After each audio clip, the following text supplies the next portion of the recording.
In the top stories, Education Minister Dr. Jeffrey Hanley has described the new ZIZ Center at Elevate as a major step for student development. Regionally, voters in Antigua and Barbuda are casting ballots in a snap general election today, and on the international scene, Iran's supreme leader has vowed the country will protect its nuclear and missile capabilities. Hello and welcome to the ZIZ Midday Major Newscast. Today is Thursday, 30th April, and I am Jasmine Thomas. First, on the national scene, Minister of Education, Deputy Prime Minister Dr. Jeffrey Hanley, has welcomed the addition of a new ZIZ Examination Center at Elevate, describing it as a major step forward for education. Speaking at the opening ceremony, Dr. Hanley called the development a historic moment for the Federation. This is historic because Elevate is more than a program. It is a beacon of second chances, a place where our youth are given the opportunity to rewrite their stories and reclaim their future. This center, colleagues, represent true rehabilitation, if I can bring it home. It is not only about the academics, but about the resounding dignity, hope, and purpose. Dr. Hanley said the government remains committed to the holistic development of young people with a continued focus on expanding access to education and skills training. I'm especially grateful to all of our tutors, many of whom, of course, you know, were once prisoners, who now give back to education, tutoring across all of the subject areas that is being offered. This journey from hardship to mentorship is a powerful testimony of redemption and service. The Deputy Prime Minister also praised the tutors and staff at Elevate for their contributions to student success. And the popular online streamer Darren Watkins Jr., better known as iShowSpeed, brought global attention to St. Christopher and Nevis during a stop on Wednesday as part of his Caribbean tour. Known for his high-energy live streams, the content creator connected with residents while broadcasting to tens of millions of viewers worldwide. Large crowds gathered in Bastille as fans followed his movements, eager to be part of the live experience. His interactions with locals, along with stops at various locations, provided real-time exposure of the Federation to an international audience. The visit also highlighted the role of digital creators in promoting destinations, as social media continues to shape how people discover and experience new places. For many young people, the moment marked a direct link between global internet culture and life in the Caribbean. The stop in the Federation forms part of a wider regional tour, bringing international visibility to several Caribbean destinations. The National Secretariat for Human Security and Well-Being is expanding its community outreach with a recent engagement in Nevis aimed at strengthening partnerships with faith-based leaders. The Secretariat's coordinator, Ursa Carey, met with pastors of the Wesleyan Holiness Church during their biennial gathering, which brought together leaders from both St. Kitts and Nevis. The session focused on building collaboration with churches, which officials say play a key role in supporting families, guiding young people, and strengthening communities. Discussions also highlighted the importance of a united approach to reducing crime and improving national well-being.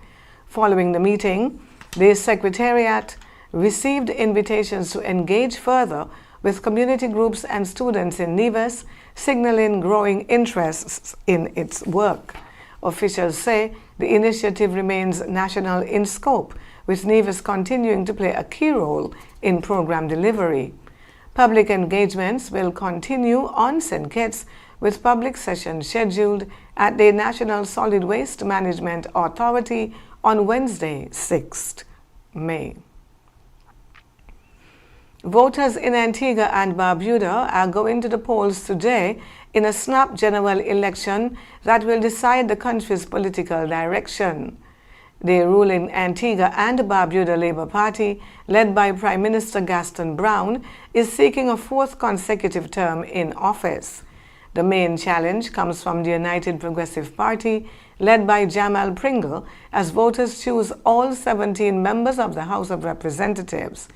Key campaign issues include economic conditions, governance, and recent tensions with the United States, including concerns over visa policies. The government has defended its record and relationship with Washington, while the opposition has promised change and new approaches to national development. Polling has suggested a strong position for the governing party, but the outcome will now be decided by voters across the country. The outcome of the election is likely to be clear by tonight. And still on the regional scene, Dominica is hosting a regional workshop aimed at strengthening the fight against crime in the fisheries sector. The two-day event brings together officials from across the Caribbean under the Blue Justice Initiative. The program is supported by the United Nations Development Programme's Blue Resilience Project, which helps countries improve governance and respond to organized crime in fisheries. Officials say fisheries crime poses a serious threat to food security, jobs, and economic stability, particularly for small island states. The workshop is focusing on improving coordination between agencies on land and at sea, while also strengthening cross-border cooperation. Participants are also exploring how digital data can be used more effectively as evidence in prosecuting fisheries-related offenses. On the international scene, Iran's supreme leader has declared that the country will defend its nuclear and missile programs as tensions with the United States continue despite a fragile ceasefire. In a statement broadcast on state television, Ayatollah Mojtaba Khamenei described those capabilities as national assets that will not be surrendered. He struck a defiant tone, warning against foreign presence in the Persian Gulf as Iran maintains control over the Strait of Hormuz. The developments come as the United States continues a naval blockade targeting Iran's oil exports, adding pressure on the country's economy.